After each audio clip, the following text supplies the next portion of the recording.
Hi, I'm Niall from Gulfstream Boat Sales. Today I want to show you around this Darragh 1050 Flybridge sports cruiser. This boat is 37 foot long, it has a 12-foot beam, it's fitted with a pair of Volvo Penta AD41 200 horsepower stern drive diesel engines, and it's a nice big floating holiday home. It's got 4 berths and 2 cabins with the option of another 2 berths in the saloon. It has 2 separate heads compartments, has a decent flybridge on it, good set of covers and things, and it's just a nice big spacious family boat.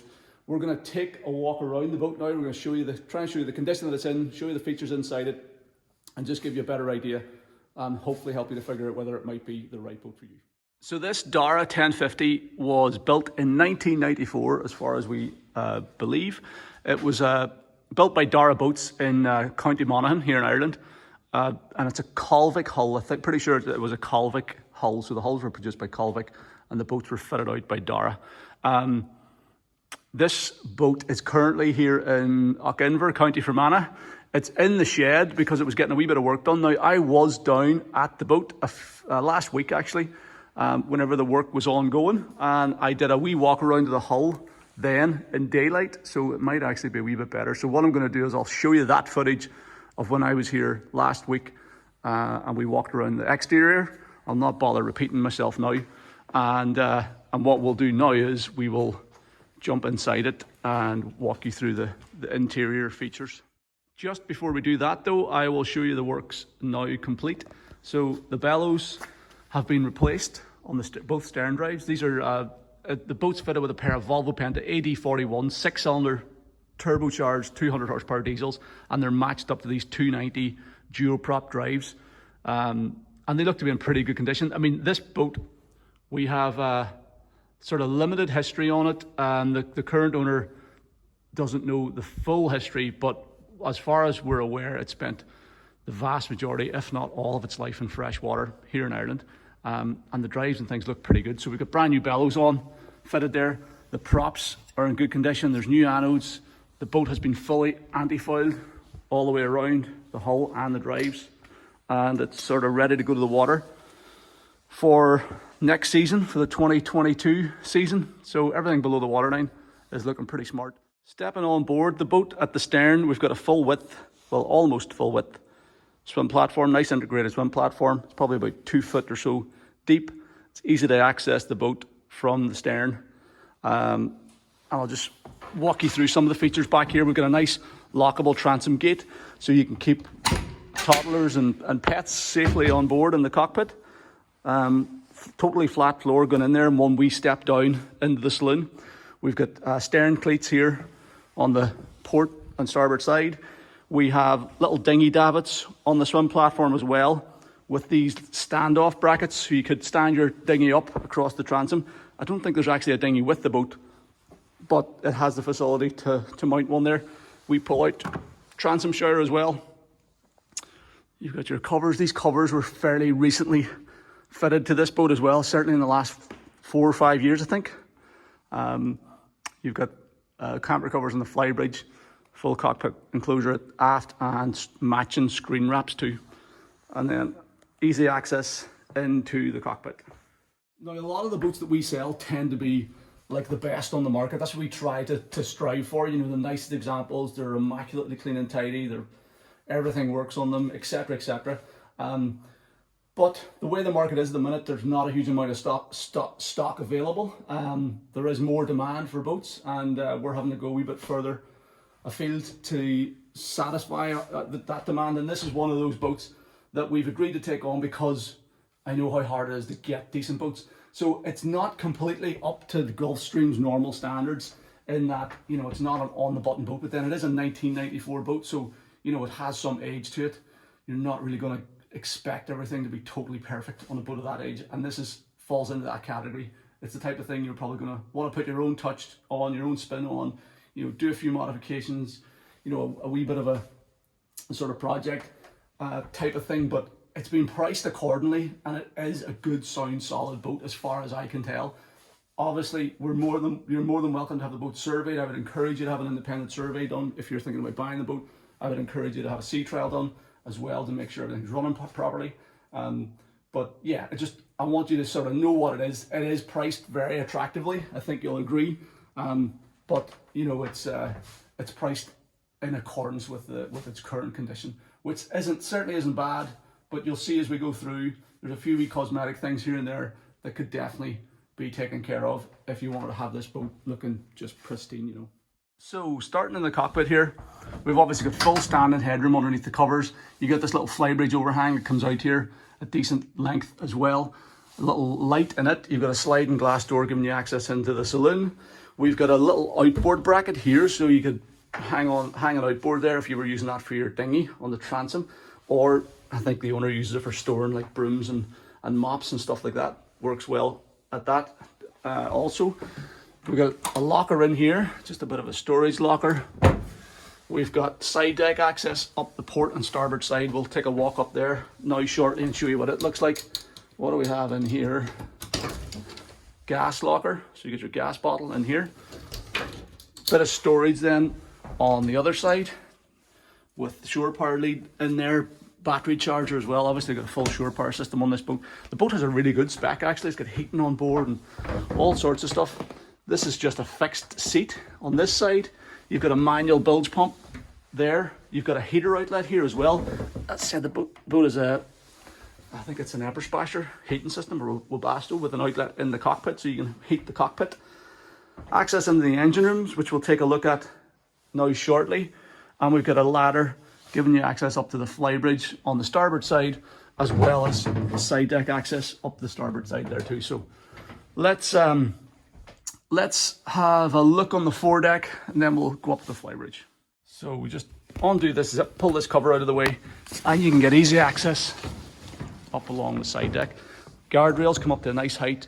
You've also got this handrail here the whole way along, so you can very safely make your way forward. And we've got a huge big foredeck up here. A couple of two or three ventilators, vents for the cabin. You got a hatch there into one of the cabins forward. We've got an anchor windlass up here, an electric anchor windlass with foot switches either side.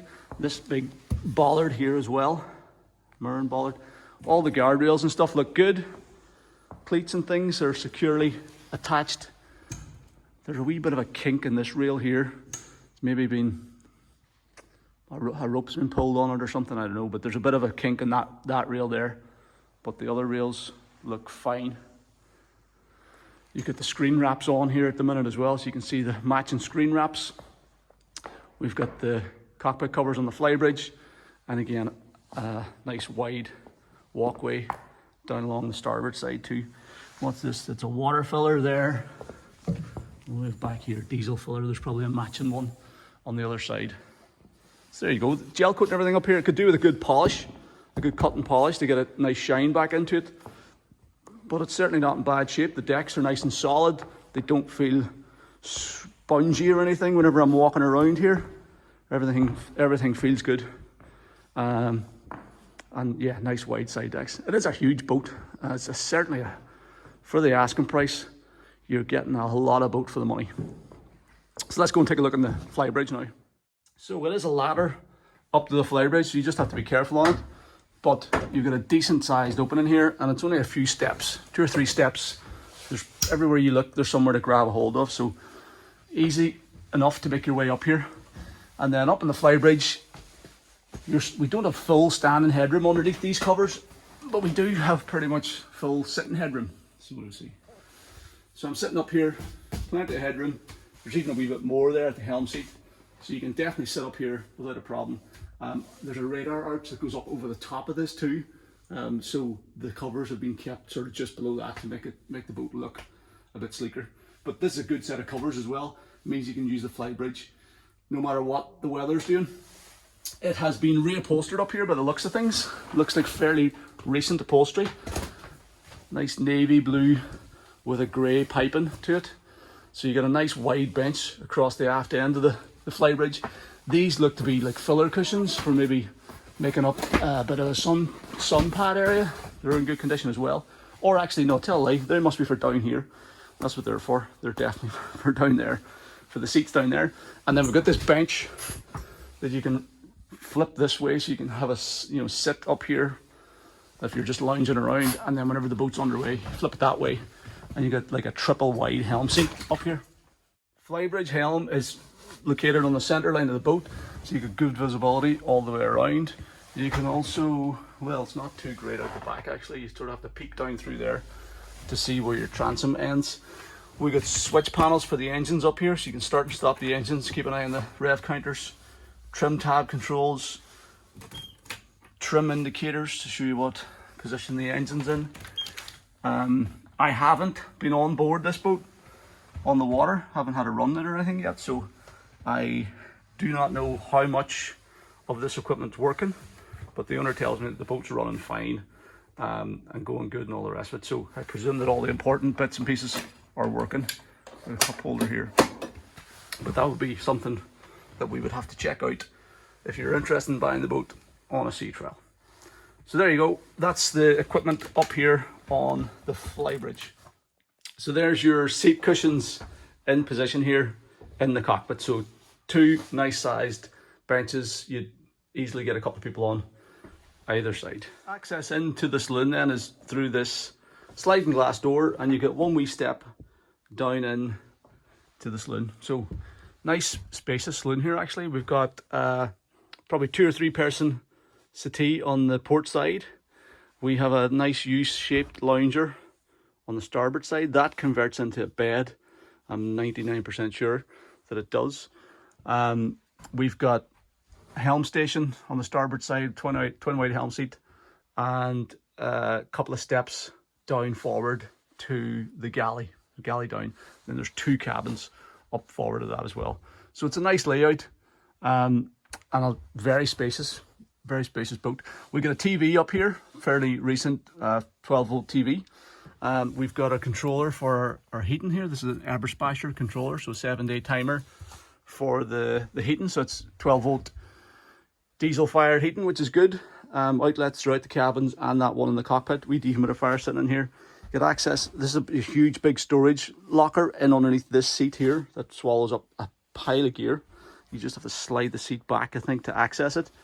Nice little freestanding table here. The upholstery has all been done fairly recently as well, as far as I know. Got nice Venetian blinds along the windows at the port and starboard side, and then you get your screen wraps up forward and a curtain here for the back door, so you can make the boat nice and cozy and plenty of privacy whenever you're sleeping on board. A couple of wee steps up to the helm station, which we'll go and take a look at now in a minute. And as I said, access down forward to the galley. So the boat has had a bunch of sort of upgrades done in recent years, including new LED lighting throughout, new chrome sockets with USB chargers and light switches and all that type of stuff. I'm sure, I don't know whether this is the original countertop for the galley, but it wouldn't surprise me if that's new as well. So it has had sort of a bunch of running upgrades done over the years. So the galley itself, nice big bit of countertop space. We've got plenty of sockets here. We've got a microwave. We have a fridge. We have storage underneath the sink here. We've got a nice big gas oven and hob. Full gas cooking facilities on board. Little opening port light here above the galley. You can see evidence of maybe some previous water leaks and things like that around some of the windows and stuff, but I think it all looks fairly dry there at the minute, so I'm pretty sure that's historical stuff. Storage then in behind here, behind these little panels, so you have plenty of storage throughout the galley. So certainly got enough galley space to accommodate, you know, family of 4 for a week or 2 on the water. Behind the galley, we've got our switch panel here for all your equipment, your breaker panel, so you can turn on all your bits and pieces of equipment. They all seem to be working totally fine as well. And then coming forward from the galley, we've got access into the cabin. So mid cabin on the starboard side with a double bed there going across the berth, across the beam, I should say, and ensuite access into your own heads compartment here as well. So what is it? Pump out toilet, sink with pull out tap, so you can shower in here as well. You've got a opening porthole over there. Wee vanity mirror and a bit of storage behind the toilet. So nice little heads compartment, and that's totally private for this mid cabin. Hanging locker in here. Wee bit of a bedside locker there for a bit of storage. There's a wee bit of headlining off here. The owner was telling me that I think there was a wee leak they'd had to resolve, which he said I think is done, but he just hasn't got around to redoing that bit of headlining there, so that does need done. So there you go. Bit of storage up there and another opening porthole too. So nice mid cabin here.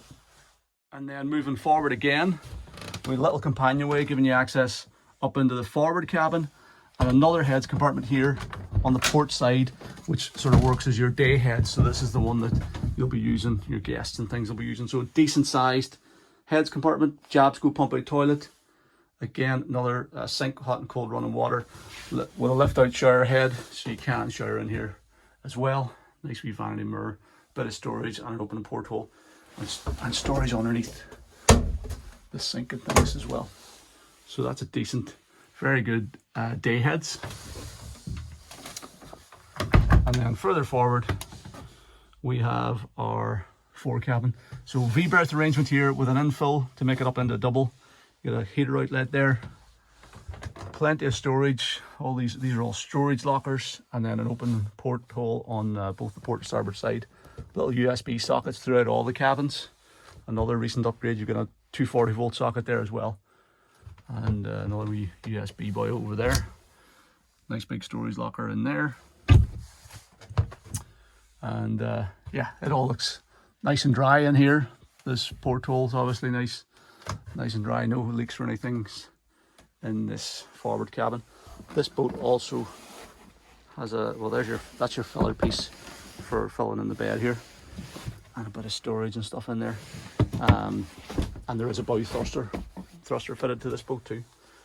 So there you go, so that's your forward cabin. So the helm station is accessed up this couple of steps. Got this guardrail here, handrail, so you're not going to fall over the side down into the galley.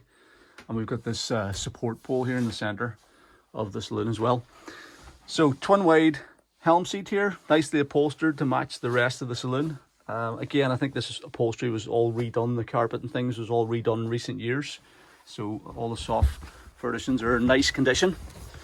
You have like a angled footrest here whenever you're sitting down at the lower helm. I'd say you're probably going to do most of your driving of this boat from the Flybridge helm station, to be fair.